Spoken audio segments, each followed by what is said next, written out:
Hello, it's me, Corelli, and this is episode 359 of my Cat Vibe series. Welcome to my YouTube channel. Thank you for stopping by. And of course, first of all, I want to invite you to subscribe to my channel if you like my content and enable all notifications. And I'm painting yet another October piece. You can actually see how loose and frivolous I am with the ground for this panel. I'm deliberately using two different hues, two different shades for the ground. And here, I don't remember, one of my subscribers here on YouTube or on Instagram asked me if I could show my process, and that's actually why I'm showing this. I am painting, I take my own reference photos, and then from those reference photos, I expand on that, basically. I use them loosely, sometimes more precisely, sometimes less precisely. Sometimes I'm adding a little bit of something. Sometimes I'm just, wiping out some details that I don't want in the final painting. Now, this is my process, and that's basically what it is. I'm using a tablet. When I'm painting larger paintings, I print out a photo reference, and the colors are usually inaccurate because, I don't know, I have a cheap printer, and it distorts colors big time. But in whichever case, it gives me shapes for reference. And from there, more or less with higher contrast and higher saturation values, I can dial it up or I can dial it down, depending on, what I actually want. So this is my process. This is how I go about these things. But anyways, going back to the ground, I use two layers of ground. I use Gamblin ground, oil ground, but I like to mix in some pigment so that I get a warmer end result. And sometimes I get almost red. Sometimes I add some magenta. Sometimes I add some... the last one I got wasn't cobalt exactly. I don't remember which one was that. I like to add earth yellow. And sometimes I add ochre to the second layer of the ground. Sometimes the first layer of oil ground that I put on a canvas is already of some tint, of some hue. And then I put another one on top, and the hue and the shade is different. But that's okay, I deliberately live it that way because, I don't know, it's somehow it's just more evocative. I like it more than just a blank white canvas. And believe me, I've tried just blank white canvas. It's the same story with paper.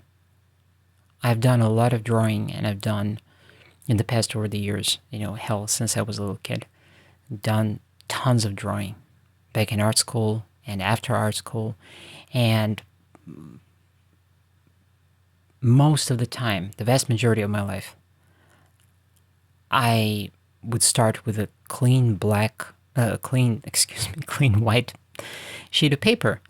And when I got into oil painting, after following that formula for some time, I think some months ago, I realized that I want to change that up.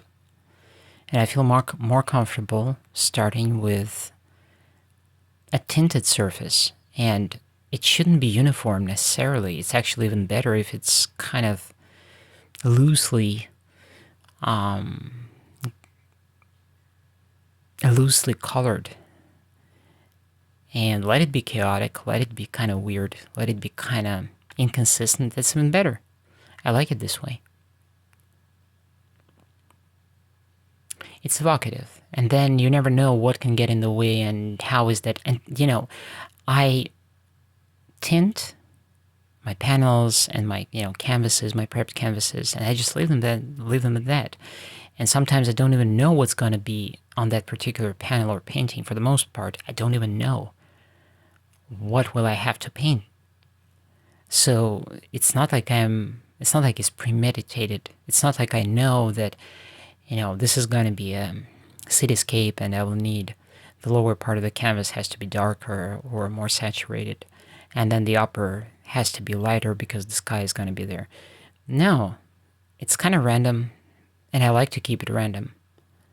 But then when I pick up that canvas and I'm looking at it, and I have a painting in mind, sometimes it just adds to the painting.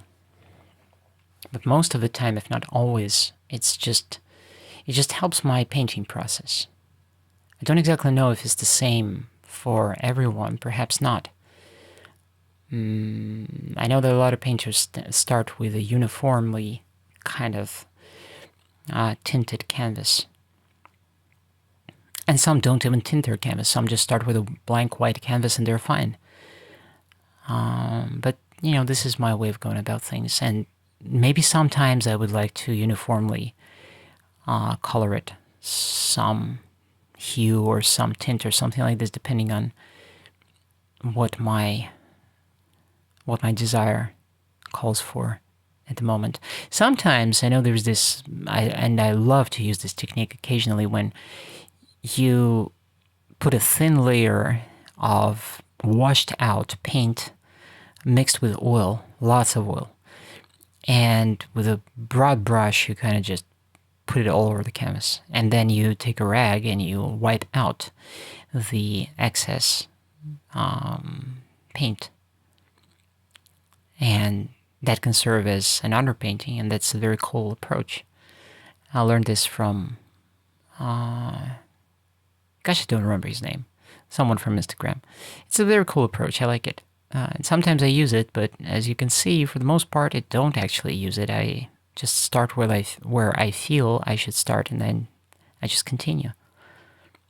And for the most part, I'm just trying to paint the whole painting at once. And I think it's probably agreed on that this is the best approach to painting, any painting, regardless of the medium. Watching out for all the values at once, because it's kind of like a puzzle, like a big jigsaw puzzle. Everything has to be in place. The objects have to keep their distance. There's a lot of factors. And for the most part, I'm trying to capture the lighting, and I want it to be a specific way. I also want to capture the temperature, the way the weather feels, so I'm trying to convey these things through a given painting, through color and shape, and through particular angles. And so I have to paint everything at once. It's easier, arguably, with smaller paintings. With larger paintings, I'm trying to move faster and use wider brushes so that I can cover more ground simultaneously. Sometimes when I'm low on paint, I don't have enough paint, or I have to be really careful with some colors, that slows me down. But for the most part, I like about these small panels the fact that I can just move fast, loose, and I can capture the whole scene faster and explore every dimension of it, and yet keep it coherent. But anyways, this is this episode. Thank you very much for being with me, and you'll hear me next time. Ciao.